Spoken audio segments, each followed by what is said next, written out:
Hello and welcome to the By Dean podcast, a twice monthly podcast that explores different facets of Dean Winchester's not quite canonical but heavily coded bisexuality. This week's topic is shorthands, coding, and meaning making in fiction. My name is Rachel, and I have several handles on Tumblr, but the one people often know me best by is Arguments Against By Dean Are Bad.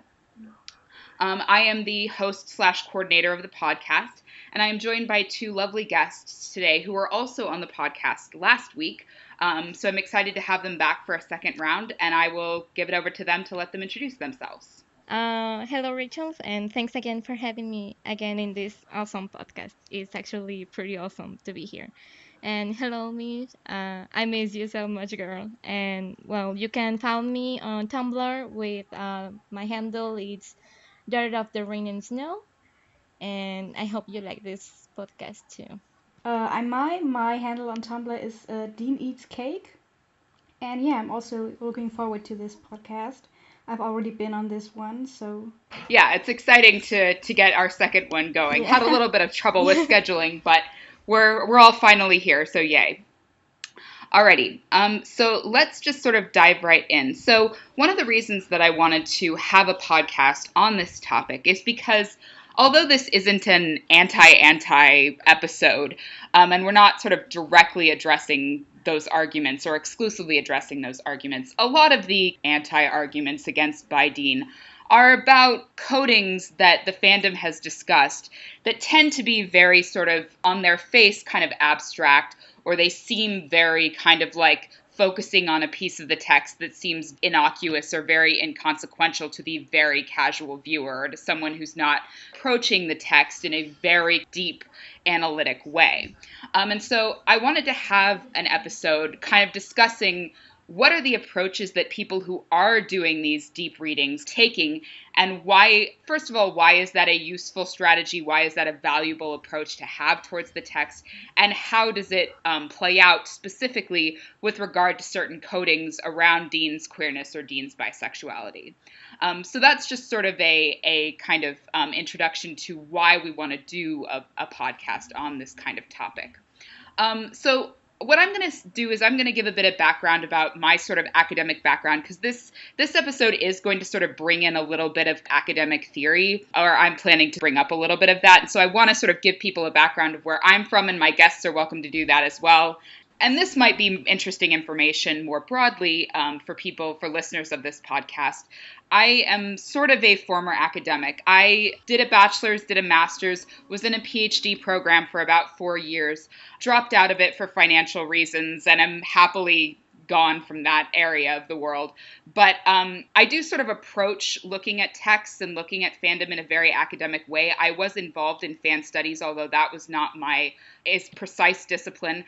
I came from women's and gender studies, and all of my academic background is in women's and gender studies, and particularly looking at it in fictional texts, written texts, audiovisual texts, TV, movies, and how gender and sexuality politics play out in fandom. That was my area of academic examination while I was still in academia. And so although my background isn't specifically in textual analysis per se, I do have a lot of contact with that kind of stuff, and that's sort of the background that I bring to this. And I know some of my guests at least have some kind of academic background in that as well. So if you feel like sharing that, I'd love to hear about that before we sort of get the discussion underway. Yeah, well, I'm still in college and my major is in literature. So I've been analyzing stuff since 4 years ago. So yeah, most of the time when I watch Supernatural, it's about what else am I seeing and how do we interpret? Because the interpretation is vast and wild, and there's a lot of common things that you can see with that other people are seeing. So yeah, that's one of my interest in literature, and actually I'm making a thesis out of that, and what kind of discussions are having in the text that makes people think that something might be going to a certain theme. And yeah, it's mostly about it. I am a teacher, and I also had to study German, so I know a lot about German literature. But we also talked about what makes fiction what are themes in fiction and what do certain authors do. Yeah, I mean, it's you can basically apply it to everything. It's not just German literature. So yeah, that's my background. Yes, that's fantastic. And yeah, as a PhD student, I also taught undergrads, and we did do some like textual analysis as part of our sort of classes. And so this is also, in addition to something I've studied, it is something I've taught as well. So we all have some decent background, kind of academically, in this field, which is fantastic. And I think it's really valuable to bring to this topic. So to kind of go off of that, I dredged up a quote actually that I had encountered actually a couple of years ago on Tumblr. It's from a media studies textbook, and it's a really nice kind of succinct quote that I want to use to frame this whole discussion as we go forward. And it's from the book What Media Classes Really Want to Discuss, a Student Guide by Greg M. Smith, who is a professor of media studies at Georgia State University in the Department of Communications. And so this is the quote. It's a little long, so bear with me, but I really think it's valuable in terms of thinking about this topic. So this is what he says. It's the very, very introduction of the book. He says, "Lots of things in our everyday world are there by accident. If I trip over a stone that causes me to bump into someone, that jostling encounter is probably not part of a higher design. It's just a random occurrence of the sort that happens all the time with no enormous significance in the real world. There is a temptation to treat film and television in a similar manner, as if spontaneous things occur by chance. Nothing could be further from the truth. Hollywood films and network television shows are some of the most highly scrutinized, carefully constructed, least random works imaginable. Of course, we know this having read Entertainment Weekly. We all know that it takes thousands of people to create mainstream media, directors and actors, grips and gaffers. We know that producing film and television is a highly coordinated effort by dedicated professionals. But to most people, it's a bit of a mystery what all these people do. When we watch film and television, we are encouraged to forget about all that mysterious collective labor. A movie usually asks us to get caught up in the story being told, in the world that has been created for us, not to be aware of the behind-the-scenes effort that brought us to this story and this world. We tend to forget the thousands of minute decisions that consciously construct this artificial world. When I put on a shirt in the morning, I do so with very little thought. A movie character's shirt is chosen by a professional whose sole job is to think about what kind of shirt this character would wear. Similar decisions are made for props, sound, cutting, and so on. Most media makers work hard to exclude the random from their fictional works. Sets are built so that the media maker can have absolute control over the environment. The crew spends a great deal of time and expense between shots, adjusting the lighting so that each shot will look as polished as possible. When media makers want something to seem to be random, they carefully choreograph this random appearing behavior. For instance, extras who are merely walking by the main characters are told to go where to go and what to do to appear quote-unquote natural. Even seemingly random events and minute details in a film/television program are chosen and staged." Okay, that's the end of the very long quote. So it's this great introduction to the idea that texts are not like real life, and the things that happen in them are decisions. They're always artistic decisions made by somebody, and therefore we can look at them and analyze them for the meaning that they potentially sort of contain. Yeah, absolutely. And not just the stuff that we see in the script or more or less here on the script, but also the whole setting of the episodes. There are lighting. They're telling a silent story with all the camera movements, and those things are also important. And I think that, and I agree 100% with you, that those kinds of things are what build that text. I was reading Terry Eagleton for a class on my college, and he was telling us that you can't build a story if you don't have those kinds of grounds to build the story. There's a lot, it's like caricature. You have to have those kinds of bricks that build and build and build, because if you don't have those kinds of materials on your text, it's just going to crumble and fall apart. And I think that yeah, it's pretty interesting to see how Supernatural, it's not like a common show, because it plays with this stuff, and it plays with what we analyze and what we speculate, and they have given us those kinds of details that we can see. Yeah, and Supernatural sort of we sort of know that a lot of the people involved on it a know about the fandom, and b are we have sort of information from them about how they choose to sort of construct these things. So another quote that I had pulled aside from previous encounters with it is one by Jerry Wanick, who is the he's the kind of set designer, or I don't know what his official title is, but he has a lot to do with like the sets and the props and like those kinds of things on Supernatural, like the production aspect of it. And this is from The Essential Supernatural on the Road with Sam and Dean Winchester by Nicholas Knight, Eric Kripke, and Christopher Serassi, which was published in 2012. And it quotes Jerry Wanick, and he says, "I don't care if it's a motel room or if it's the hunter's compound or whatever. We don't put stuff in there for the sake of putting it in there because it looks cool," says Wanick. "I think that's really a mistake in design. You don't want to take people out of the story. It's really a challenge to not only have something that looks cool, that's very graphic, but also makes sense to the place we're in. There's a lot of thought that goes into that, and there's a lot of things that are rejected even though they sound cool, because the first thing we have to do is service the story." So he's like explicitly reflecting on the fact that even the like little background details that they put in Supernatural are very carefully considered, and like they make very, very conscious decisions about like even the most minute aspects of these visual background details and so on and so forth.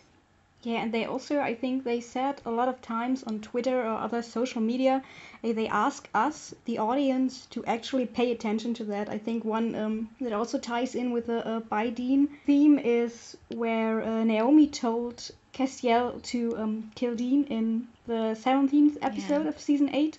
Yes. And the By flag. And I don't know who said that, but someone on Twitter said, "Here, look at the scene and composition or something." So they ask us to engage with everything with the set design. Yeah.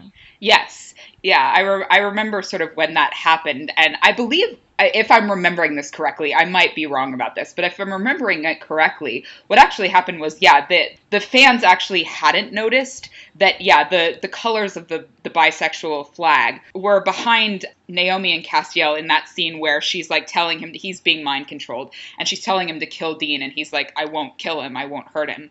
And apparently, like, the fans hadn't noticed, so Jerry Wanick, like, went on Twitter and was like, "Hey, you guys missed this, like, big thing in here." And then that's when everybody realized that was what was going on. So, I mean, obviously, and another example, I don't remember if anyone specifically talked to any of the Supernatural staff about this, but I remember people talking about in another, like, well-known Dean Castiel scene, the burger date Oh yeah. scene, as people like to call it. There were little like ships in the background, like the restaurant was Yes. nautical themed, and there were like little ships in the And they extra background, like made in this, I between think, them. right? Yeah. Yeah, that they very much like they picked an already existing restaurant, but they were the ones that picked the nautical theme and like put all the little ships and all the little like things in there. So, you know, whether or not they're being cheeky, I don't know, and just like having a bit of fun with us, or whether they quote unquote really mean it, I don't know. But like this is obviously something that even these like background aspects of the text are engaging with. Yeah.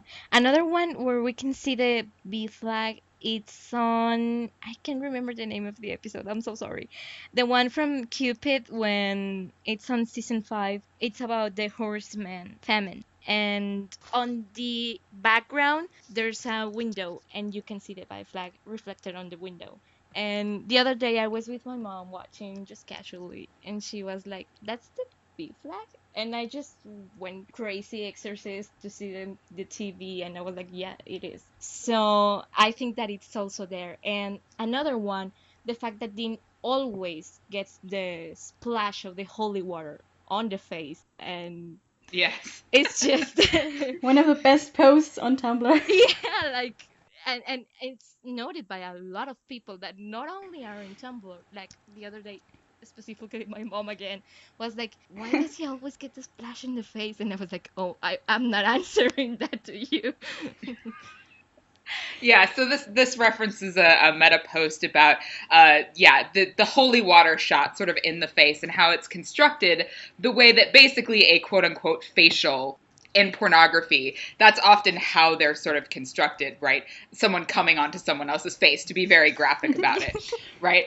And the shots are often constructed in the same way. And so they seem to be referencing that kind of visual with Dean. It's not the sort of thing that a casual viewer would off the top of their head sort of think about, but nevertheless, the text like repeats it over and over again, first of all.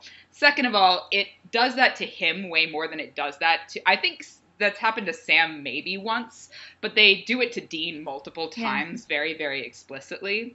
So it's interesting looking at like how that shot, the repetition of that shot and the focus of him repeating that shot over and over again, how that's like constructing a visual story that on its face you wouldn't necessarily think of as having queer coding, but if you think about it for a little bit, it definitely can. Yeah, absolutely.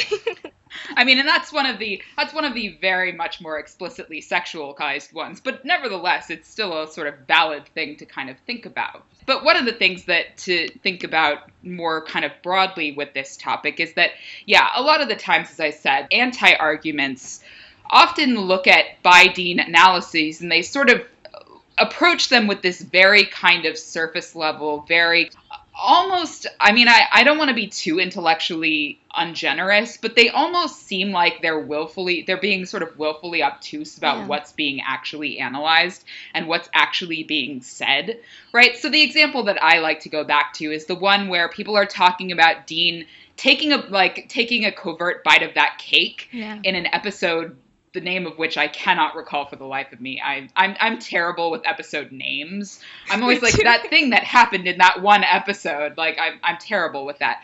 But so there's all this meta about Dean like swiping a little taste of the cake and wanting to eat the cake that's on the counter while they're like interviewing the police officer or whatever. And people sort of wrote up analyses about it having to do with the fact that obviously like Dean is famous for loving pie and like pie is the only thing that he likes and whatever. And using the cake as sort of a maybe analogy for like, okay, he likes pie, but he also might like cake too, as like a metaphor for maybe he is attracted to more than one gender, is like, you know, on its face saying, oh, a character likes a piece of cake, therefore they are bisexual. Like, I understand why on its face that sounds silly. But like, if you think about it for a couple of minutes in the context of Supernatural, where he's directly associated with pie, and that's like a constant refrain of the text, and a sort of iconic character trait or whatever. And also when you think about it in terms of the fact that food and eating food is often stereotypically a metaphor for sex and sexuality in sort of Western cultural texts. Like it's very common for food items to become metaphors for sex and the consumption of food to be sexualized. When you bring all of that into the analysis, like then it becomes it's easier to see how those two things might be related. Yeah, for me it was like super important that the whole argument that Sam knows because it's the scene is Dean talking about the telenovela and being goofy about it and Bobby asking him what happened to Roberto Raul, who knows what the name of the guy was. And then Dean asks for Sam for pie, and what's interesting is that Sam provides the cake and that he's like cool about it and he's like, well, eat it anyway, it's something sweet, you wanted something sweet, here it goes, it's practically the same family of the pie. And he's like acknowledging that Dean might be gay, and for me it's like a very special moment because it's like, well, Sammy knows and he wants to say to Dean that he's okay with it, that he's his brother, and that whole dynamic won't change just because he's bisexual or something that Dean doesn't want to talk about. Yeah, I mean, that's always interesting, especially with the Winchesters. I think it's interesting because famously, Sam and Dean in particular are sort of seem to constantly be in this dynamic where they're talking to each other and they're not always saying what they're actually saying. they often are not entirely upfront with one another about what they're really thinking or what they're really feeling. And like, obviously, even though they are incredibly, incredibly close, like they have a tendency, I mean, a lot of the plots of Supernatural revolve around the fact that they're constantly lying to each other, or they're constantly like, you know, trying to passive aggressively, like trying to like talk to each other about things that they don't want to be open and explicit about. So that's another thing to bring to a moment like that, where you're like, on its face, maybe that doesn't make sense. But like, if you think about it for a second in relation to the larger text, that can be very, very meaningful about something like that. Yeah. And I think also in the quote you quoted, you said something about when you wake up and you put a shirt on, you don't think about it, but in a TV show you think about it. And I think Dean's bisexual plate has been referenced very often in the show. And a lot of people say, yeah, okay, but I just wear a plate, I don't care. But it's always very often in situations where he does exhibit bisexual behavior, let's call it that. So I think that it's definitely significant that he has these colors on him, especially because he's not very. Usually he always wears black or brown or something like that. So seeing such a colorful plate, it's very jarring. Yeah. Yeah, I mean, it's definitely counter to a lot of what's been established about him. And also, another thing that I saw people talking about when the famous, bisexual plaid shirt first arose was that, like, you know, that's not the sort of thing where if you walked into a clothing store and you just went to the men's section and, like, were looking at plaid shirts, that's not the kind of thing you're going to just easily find hanging on a rack. I think someone tried to find a plate like that, and it was basically impossible. They're very hard to find. I heard something like that. Yeah, the costume people, whoever they are, they really had to hunt that thing down. It's not the sort of item where you'd be able to find it just in any random like clothing store that you went into. That's probably a thing they had to like special order or possibly even make themselves. So it's hard for me to believe that that's, again, nothing that a character wears is on accident, because, you know, costume people, they are people specifically designed to design costumes for characters, and that's all that they do, right? And so everything is very deliberate. With this in particular, it's like, we already know that they all know, the Supernatural production staff, we all know that they know that a lot of us think he's queer or bisexual. Like, we know that they know that we know, you know, it's like that whole thing. And so them making that choice in the context of this entire larger project of us watching the show and then producing the show, you know, it's hard for me to believe that, again, that's an accident or that was unintentional in terms of what it was designed to tell us. Yeah. Another aspect that I was watching the other day, I was doing my rewatch, and on season 5 also, when the Viv come to Bobby and the whole Karen Bobby thing with the pies that she made for Dean and for Bobby and the whole stuff. When the first introduction of Jody Mills, actually, Dean takes Bobby to a closet because he say that they will be safe. The whole thing of safety it's in the closet, and they lock themselves on the closet, and the zombies start to pound the door and try to reach out to them. And then he discovers that the closet is not safe anymore. And later, when he went to heaven, that the road for the garden that Castiel was talking, it's also in the closet.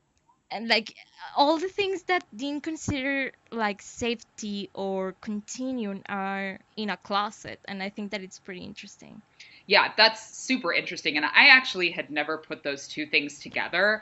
But that is a fascinating observation and pattern to think about, the way that Dean's relationship to closets, how that's constructed in the text. Because obviously in colloquial English, being in the closet is a term that means like being queer and not being open about it, right? And so if they keep sort of framing Dean in these contexts where it's like aspects of his history with him in the closet with on the dark side of the moon, which is one of the few episodes the name I can remember of, when he's in the closet with the little racetrack, but also in that other episode with Bobby where they're going in the closet to be safe, right? Like that obviously can have very, very strong queer implications in a world where the term to be in the closet, right, has a distinct meaning in Yeah. relation to queer sexuality.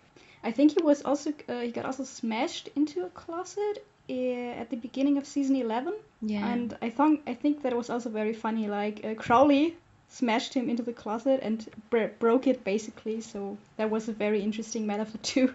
Yeah, that would actually be a fascinating. I wonder if anyone's done that, where they've gone and looked through all the instances where Dean has some significant encounter with a closet somehow. That'd be super interesting. Yeah. New goal. Somebody, if anyone who's listening to this has already done that, please like let us know and we can link it Yeah, in the please. show notes or whatever. And if no one has done it, someone should do it. Yeah. So just a shout out for that. But yeah, like that's exactly the sort of thing that, like, yeah, obviously in real life, if somebody, I don't know, gets stuck in a closet or, you know, has some significant thing with a closet, like that doesn't necessarily mean anything in real life. Yeah. But this is fiction, and fiction is different. It just fundamentally functions in a different way than real life does, in the sense of like everything that happens is a choice. And, you know, we're supposed to attach meaning to even those like minor aspects of the text, that in real life would have no greater meaning. Yeah. So did other people have like other examples or thoughts about moments where on its face it doesn't necessarily seem queer, but if you sort of analyze it in a deeper way, it has that like queer coding or aspect to it? I think there's actually, I don't know how in your face it is, but I think that Dean has also been associated a lot with the rainbow.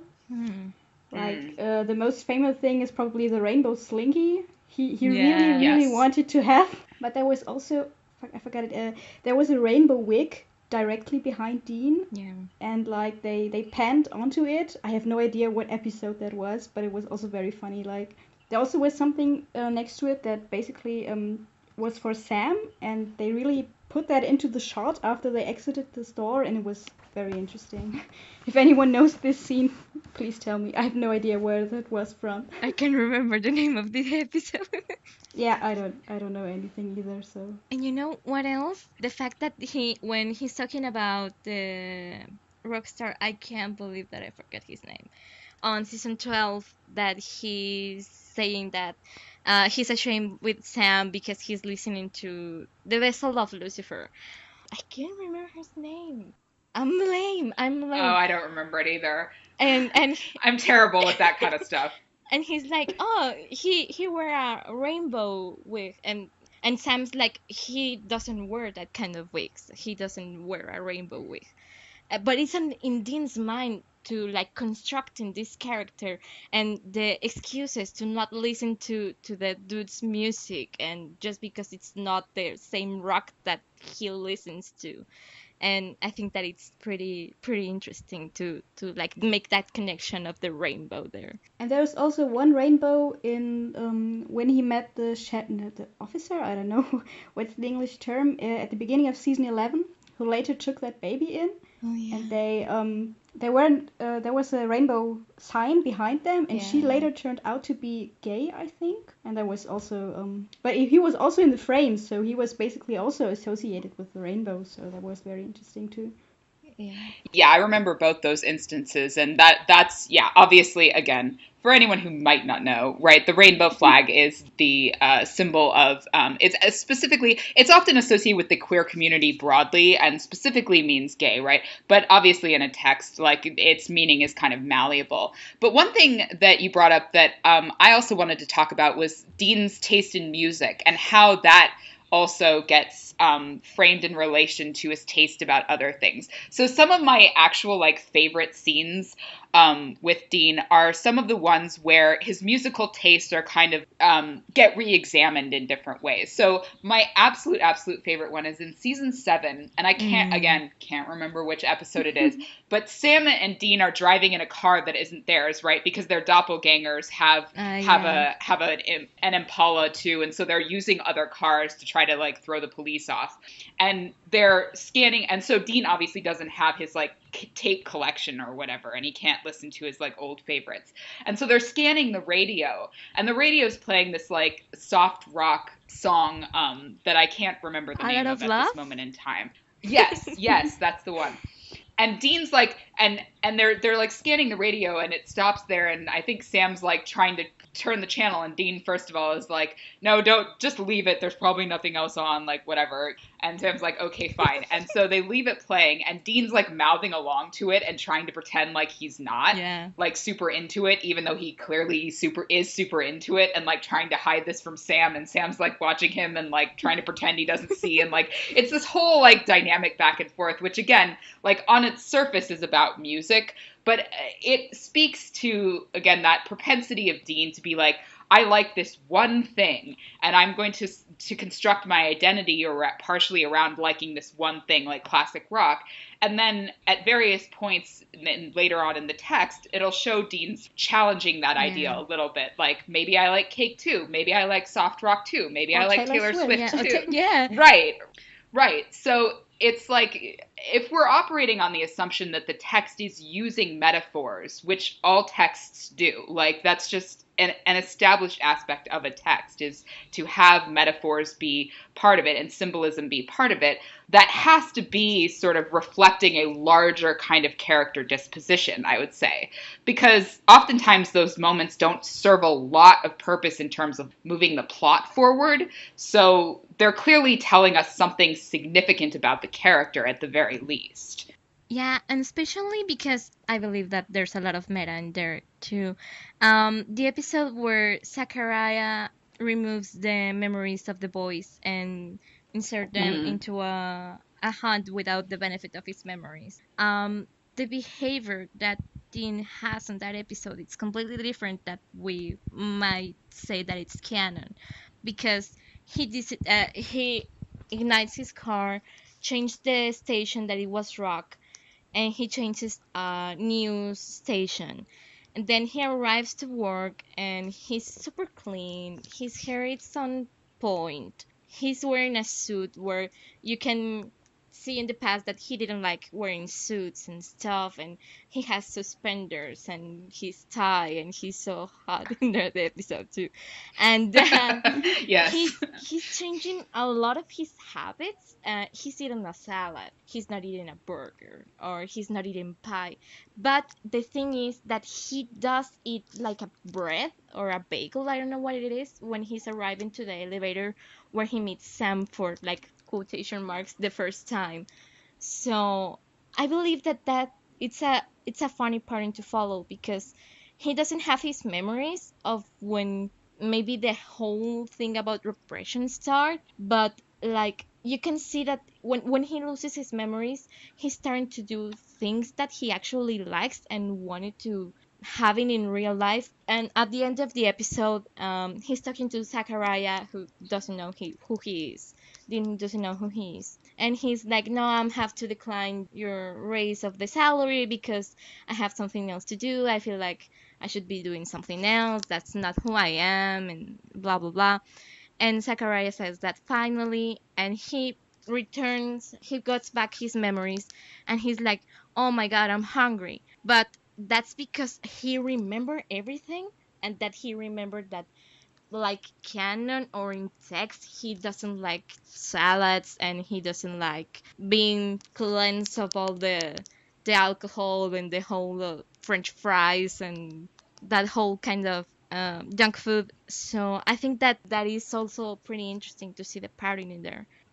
Yeah, and that episode, I've seen a lot of meta about that episode. And some people sort of see that as being like that potentially those are characteristics of Dean that could be true had he not gone through his upbringing.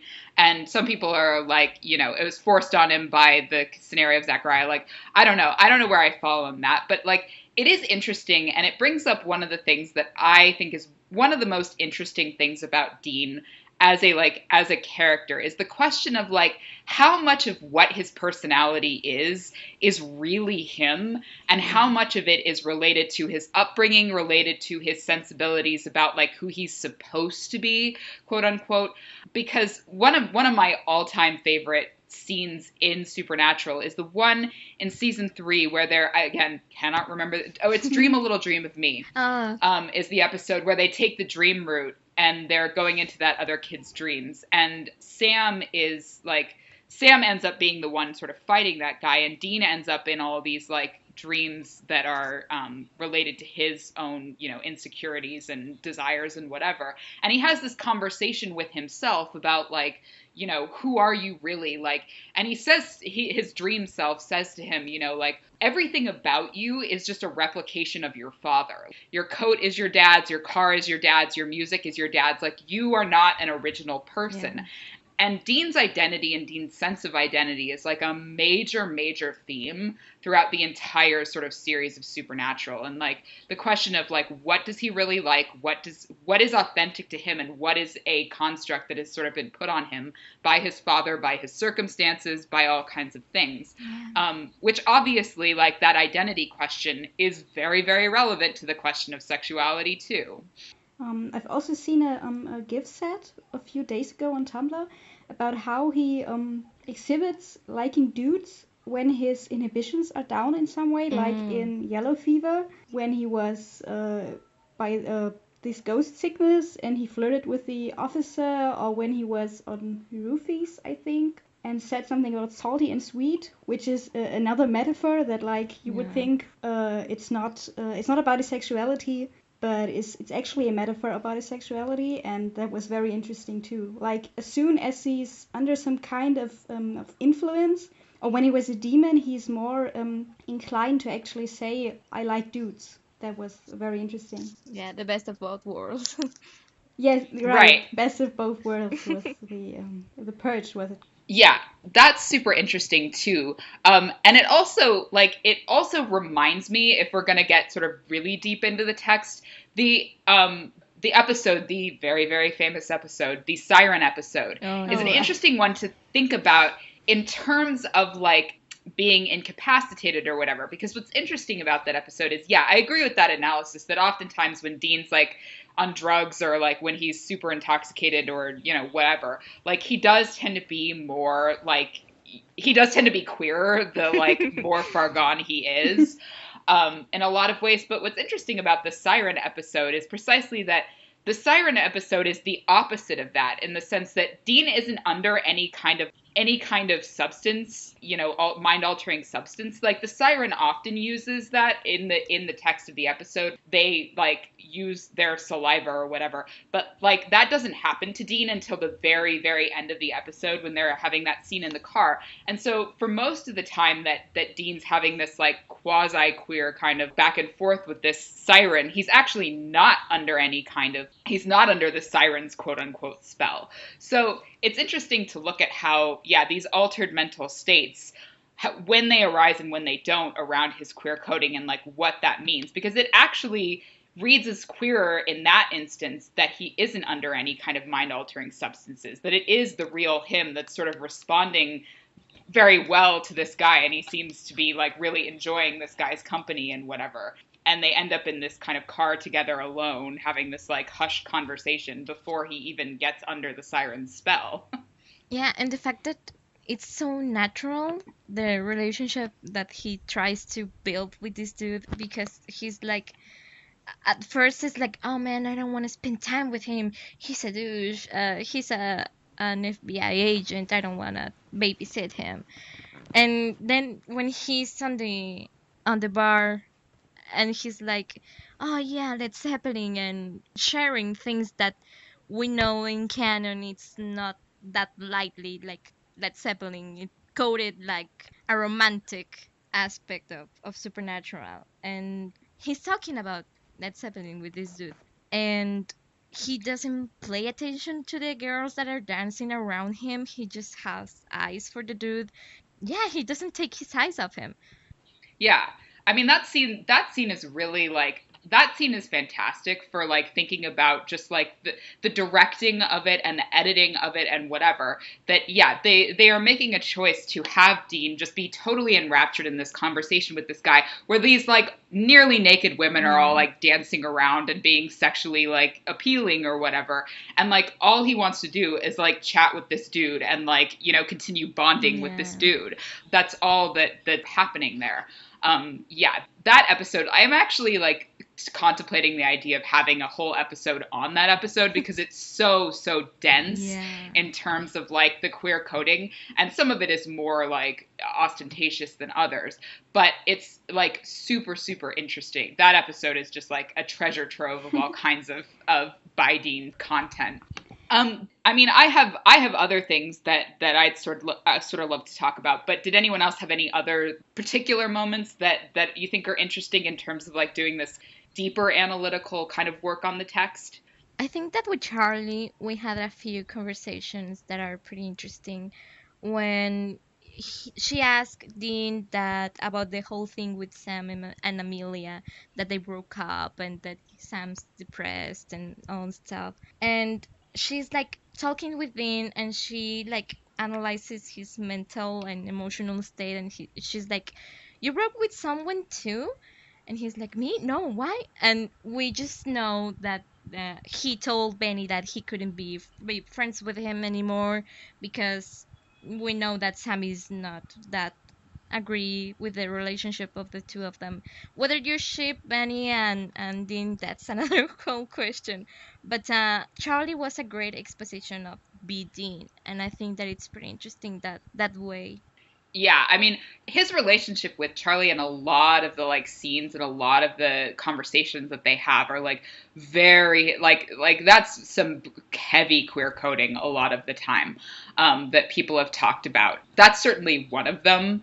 One of the other ones is the classic ones is when she and Dean are out shopping. They're having Oh that little yeah, shopping montage, and then she says to him something like, I can't remember the exact line, but like she calls basically calling Castiel. He seems helpful and dreamy, I yeah, believe is the line, yeah, Yeah. dreamy. and it's just like that's one of those many moments where I'm just like, I don't know what I'm supposed to take away from that other than that she's implying that the two of them are a thing. Like I don't understand. I don't know any other way to sort of read that moment personally. Yeah, totally. Especially since she's gay and she very very Right. gay. Yeah.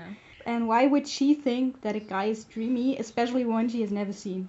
She's just read the books, so where did that come from? That sounds like she really took it from the books, Yeah. and that maybe it was a description of Dean, how Dean described Castiel, I mean. So Yeah, that one is always just a kind of jaw dropper for me because yeah, I mean, assuming that we all accept that Charlie is gay, which I'm going to assume that on its face, like and also just the way that bless her Felicia Day sort of delivers the line is Yeah. like it's clearly like it's like a conversational kind of like nudging, like he seems dreamy, like yeah. Yeah. and obviously also as an openly queer sort of character, like oftentimes that is kind of a textual dynamic with queer characters. Is like, queer characters often sort of bond with each other Yeah. partially on that basis. And one of the most sort of prominent readings of that moment, which I agree with, is that she's basically trying to give him this open to like be like, do you want to talk about this? Yeah. Like Like, I'm here for you. yeah, like, I can sympathize and I can empathize and I can like be a sounding board for this. If you are perhaps maybe questioning your sexuality, I might be someone good to talk to about that, perhaps. And another moment that people often, I would argue, they often kind of are being willfully kind of obtuse when they don't agree with the by reading it's the episode with Moondor where Mm. they're doing the LARPing thing at Moondor, and she puts the crown on his head, Yeah. which that's a kind of, again, that's a very much a coded kind of moment, but ostensibly I would say it also has queer implications in the sense that like oftentimes men who are queer are referred to as Queens. queens, quote unquote. That's like that's a term that a lot of queer men use to sort of talk about themselves, and talk about each other. And she's wearing the crown, she is the queen, and then she puts it on Dean's head, right? And there's nothing ostentatiously queer about that, but if you take a moment to sort of think about it, that can have queer implications, if you think about it even beyond the most basic surface level reading of it. Yeah, because if you analyze the relationship that Charlie and Dean have, was that their first like interaction of the both of them was Dean teaching her to flirt with a guy. and help her to get to the office of the Mm, Roman. And he was like, yes. yeah, you do that and you this, and show him your tattoo and do these things. And she's like, I can't do it because I'm not into guys. And he helps her, and he says that to Sammy that they're not, never gonna talk about that again. And it's like, man, like, you can be more queer in this episode. And like the second time they meet, they're in Mundor, and she's like, yeah, you're my queen, baby. Here's your crown. Yeah.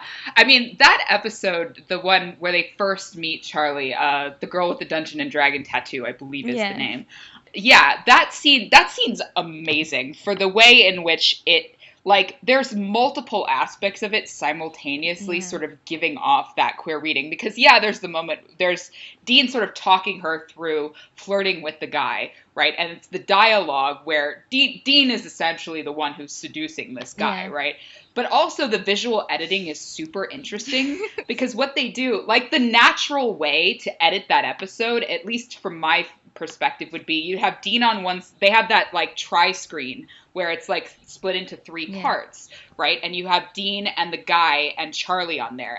And the obvious way to edit something like that, since they're talking to each other through Charlie, would be to have Charlie in in the middle. middle, right? And the two Yeah. of them on the side. But the way that they actually edit the scene is Dean's face is right next to the other guy's face in the Yeah, editing, right? And they're both facing each other as if, I believe they're facing each other, as if they're like almost about to kiss. And Charlie's off to the side, and she's more like, the shot is more like farther away from her. yeah, So there's all kinds of ways in which the visual construction and the visual editing of that scene, yeah. aside from the like scenario itself and aside from the dialogue, even the visual editing is like heavily playing up that like queer implication. Yeah, and I believe that they do a close up of Dean's mouth at some point. Correct me if I'm wrong. Yeah.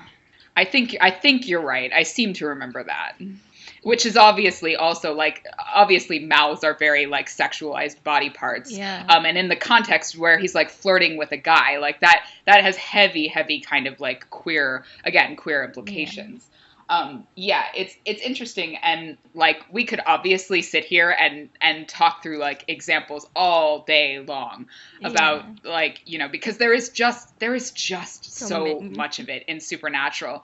Sometimes I'm amazed, and I even forget like really obvious things because there's just so much of it that I like can't keep track of it all.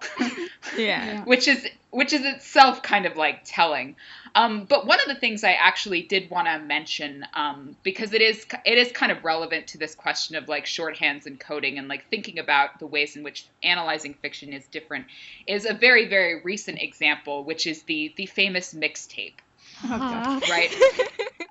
The famous mixtape, which we were gifted in the latest season, because after that happened, there was a lot of discourse in the fandom, as Yeah. there always is, about like what does that mean, and like does it really mean Destiel or whatever. And like obviously, as we discussed last week, like text can always be interpreted in more than one way. Like there's never like a single solitary absolute interpretation of a scene or an episode.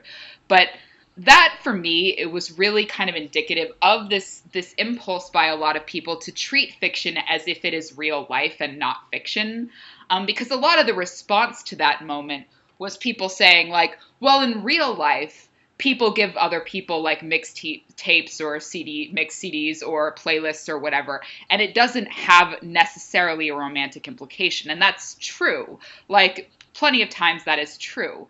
But the way a mixtape functions in fiction is fundamentally different because of the like larger symbolic connotations that it has. And so that moment for me is like really instructive of thinking about like that's a thing that has to be sort of analyzed in terms of like this is a fictional text, and we have to sort of approach it thinking about like what is the larger cultural meaning of a mixtape, and not what are the individualized potential meanings that it could have sort of in real life, because obviously lots of things happen in real life that again don't mean anything, to go back to the quote that we sort of opened the episode with. But in fiction, a mixtape means a particular thing, and it's sort of willfully obtuse to pretend that meaning isn't important Yeah. here, at least I feel like it is. No, Yeah, you're totally definitely. right. So that was sort of one of the things that I sort of wanted to bring up. So did again, just put the question out here one more time. Did anyone else have any other particular kind of examples that they wanted to think through with regard to this topic? The only thing I would want to talk about is, but it also relates to the mixtape, is Led Zeppelin, because it's very romantically coded. It's basically portrayed as the thing that put Mary and, wow, I just forget the name of Seventeen's father. John. John, right. They were brought together because he knew every lyric of Led Zeppelin, I think. Yeah. So it's very interesting that Dean chose to give Cass a Led Zeppelin mixtape. And Right. also, I think he talks about Led Zeppelin with the siren, and he Yeah. knew a lot of trivia about it too, and he was super excited. So it has always been kind of coded romantically. So that makes the mixtape, in my opinion, even more romantically coded. Yeah. Yeah, I totally 100% agree. And like I was obviously not the one who put that together. Somebody, because the disclosure that Dean, or that John and Mary sort of had bonded initially over Led Zeppelin happens in like several. I mean, it's way farther back, sort of in the series, and so like it's not an immediate part of that particular episode, and so you have to put those two pieces together to like get that full implication. But and Supernatural is sort of it's sort of it has a tendency to do that a lot, where you'll have these like moments that on the surface may not seem all that meaningful, but then they tie back into things that were disclosed way earlier on, and they have greater meaning as a result of that. So that's, yeah, the mixtape is really useful in multiple senses, in terms of like thinking about like, yeah, on its face it might not necessarily have a romantic connotation, but if you think about it, the largest cultural meaning of a mixtape, and also think about it in terms of like it's Led Zeppelin songs, and Dean's parents bonded over Led Zeppelin as like their initial romantic connection with each other. Obviously, that textually like has a very, very queer connotation for Dean and for Dean and Cass's relationship to each other. Yeah, and especially on that note, Joe's comment on the earlier seasons, that she said that dudes come into the bar and they quote Led Zeppelin songs and they thought that with a six pack and a pizza. Yes. And for me, it was like when I saw the episode, I didn't remember John and Mary as much because since season two, I think, I have that kind of connotation in my mind that Led Zeppelin is romantically coded since the early seasons. So yeah, that's there too. Yeah, I mean, and that just adds another kind of layer to that particular analysis, right? So, I mean, there's a lot of things like that in Supernatural that sort of flare up frequently, and it's I one of the things that I really love about being in the fandom, and like all the amazing, amazing meta writers that are sort of devoted to the series, is like I would never put all those connections together myself, but like being able to see that sort of larger pattern is really a treat, and I love the fact that people like make these connections, because it makes the text so much richer to engage with on a broad scale, but especially the sort of bi and queer coding of Dean. It actually, if you sort of accept that the text is a manufactured construct that has artistic sort of meanings behind it, that adds so much to that experience. And I love being able to sort of see those connections, because there are so many of them. Yeah. And sometimes they crop up, repeatedly over several seasons in totally disconnected episodes. And yet they still manage to retain these like core themes of the series, which is just, it makes it a pleasure to watch, and it makes it a pleasure to be part of the fandom that engages in such a deep kind of reading of the text. Okay, well, thank you so much again. You guys have once again been phenomenal. And thank you, listeners, for tuning in. We appreciate your continued support. And if you are interested in coming onto the podcast, we are still looking for more participants. You can either email the podcast at bydeanpodcast.gmail.com, or get in touch with us at our Tumblr at bitingpodcast.tumblr.com.